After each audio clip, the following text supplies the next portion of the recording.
15 is business from the Council President, and sort of become my custom lately to try to bring issues before the public that are sometimes floating out at the national and the local levels without a lot of input. The biggest problem that we see in a lot of these things, and people have heard the comments of fake news and other issues like that, one that's before everybody's radar is climate change. And but few people are invested in the effort to actually investigate what the research is on climate change.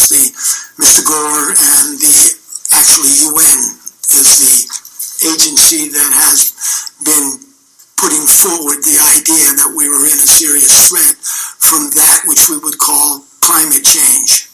And quite frankly, there's a lot of concern about what the motive for the UN is and how this particular climate change philosophy actually is generated to provide an equilibrium of financing across the world for countries that don't have the same advantages of others. And things like the Paris Accord, of which we would have to donate millions of dollars, would go into substantiate other processes in poorer parts of the world.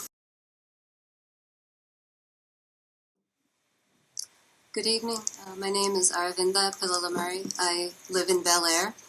First, I would like to say ditto to many of the comments that others have raised, and that helps free up my 3 minutes to bring up a new point.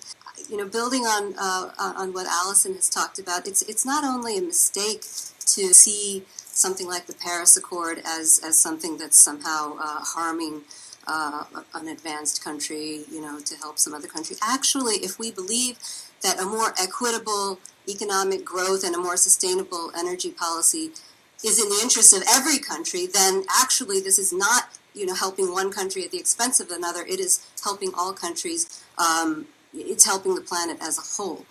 And actually, we couldn't bring it inside, but before we were standing outside holding a banner showing how sea level rise would impact Havre de Grace. I had a handheld model windmill to indicate my support for efforts that are underway to help us break our addiction to fossil fuels, which is one of the most urgent items on our agenda, environmentally, economically speaking. There are 2 bills that are up before the agenda of the Maryland legislature that would help take us towards 100% clean, renewable energy, a realistic plan to take us there within the next 20 years. I would love to see Harford County also be part of that, be supportive of that, and be ready to take advantage of that, to take advantage of the jobs that would bring. This comes through incentives that support new businesses, that create full-time jobs with good wages, with benefits. We heard some of the people who had jobs in the solar industry talk about how they woke up in the morning excited to go to work. These are the kinds of jobs we need. If you look at the fossil fuel industry, actually, if you compare dollar for dollar, an investment of $1 million in renewable energy creates more jobs as a $1 million investment in the fossil fuel industry. And obviously fossil fuels are also running out. That's another reason we need renewable energy. About a minute, ma'am. I understand. So I feel that, you know, if we are to talk about the redistribution of wealth, I would just like all of us to consider that the ongoing subsidies being given to the fossil fuel industry are driving growing inequality, both in the U.S. and as the companies go multinational globally.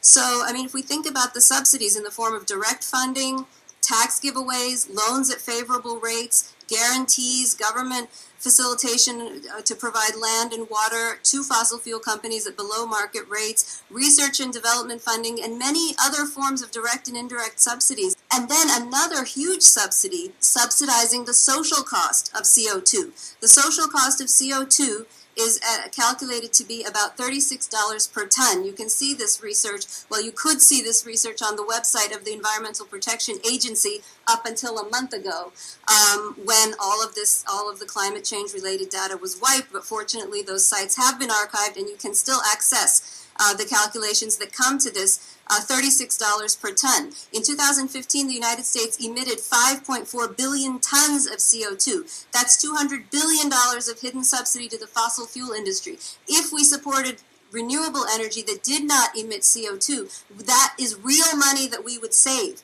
Real money that we would not have to spend on health impacts, coastal damage, so many costs that somebody is paying somewhere for every ton of CO2 emitted. We would save all that money on top of $20 billion in direct subsidies being handed to the fossil fuel industry every year. In contrast, the U.S. spends only $15 billion in clean energy subsidies. So if we really were to level the playing field, we would add at least $205 billion investment towards clean renewable energy that would give us benefits many times over that for us and for the next generation. And I urge Harford County to be at the lead, because Maryland intends to be at the lead of the clean energy revolution.